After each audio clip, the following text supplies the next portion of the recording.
Welcome, adventurers. My name is Cody, and this is Taking 20, a channel about all things role-playing games.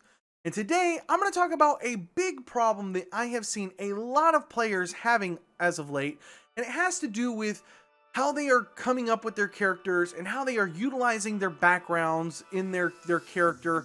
And I think it's a big problem. That's what I want to talk about today. So I hope you guys are ready. Let's get started.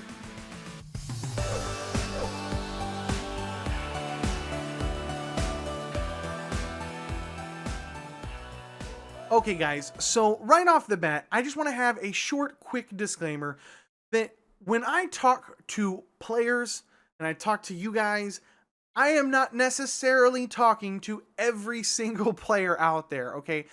Not everybody is making this mistake, and if you're not somebody that is doing this, then by all means, just put this advice in your pocket that if you see somebody else doing, maybe you could direct them to this video, but don't take any offense to this. Here's what I want you to stop doing as your dungeon master or another player in the group. Please stop making characters that are not adventurers. Now, what I mean by this is too many times I have seen the start of a game or been involved in the start of a game, and when I ask somebody to send me their background, or if I'm watching somebody on a stream kind of give some background to their players, too often I am seeing people have these characters that are just there, that they are just in existence, that they are just waiting for the dungeon master to draw them into the story. And I want to be very clear here because a while back I made a video, and I right here, yeah, there, that video, where I basically addressed the same problem with dungeon masters, and that is that you are not writing a story. I told dungeon masters, don't write stories, write conflicts. Create conflicts for your players. Don't write stories. And now I think that we are on the 180 of that, and I think players are having the same problems now, where too many times I see people say, okay, well, we're at a tavern, but why would my character go do this? Why would my character get involved? Why would my character go do this? And I think you're missing the whole point. Because Dungeons and Dragons, Pathfinder, Star Wars, these role-playing games are about adventurers. You're not in some book waiting for the dungeon master to draw you into the story. You're not Harry Potter underneath the staircase, waiting to be drawn into the story, waiting for Hagrid to show up and create some huge impact that's going to send you in a different direction. Yes, you can have those things for your background. You can be a farm boy, and then goblins raided your farm and killed your family, and now you are an adventurer. You see the difference here? What I'm saying is when the game starts, be an adventurer. Don't look around waiting for somebody to draw your character into the action. If you want to do that, go write a book.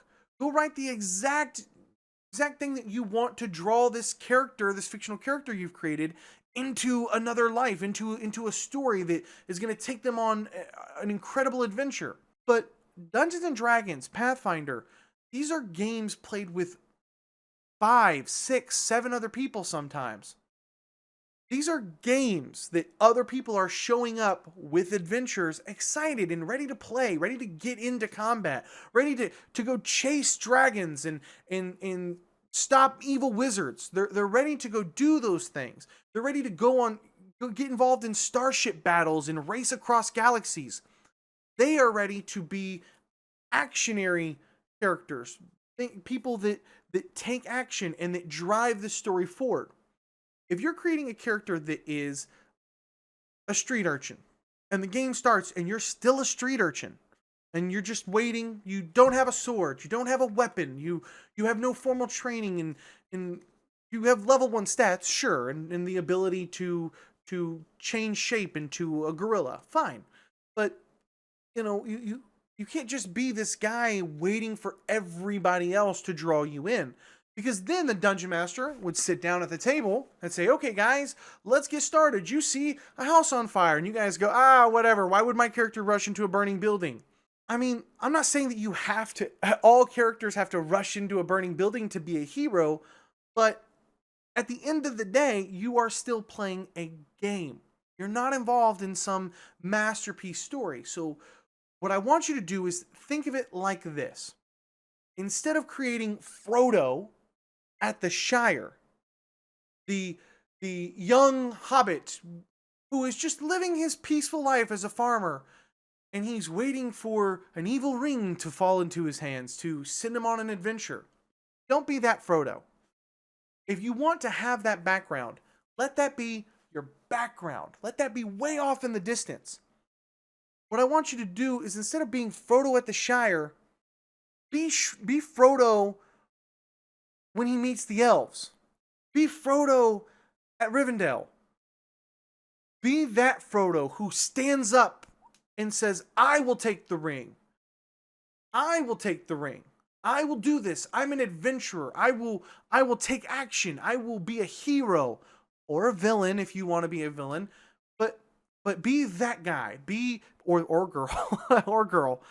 But be that character. Be the character that is ready to throw dice and be excited because there's new and neat things, and I'm curious about what's around this corner. I'm not, I'm worried about collecting gold and then retiring.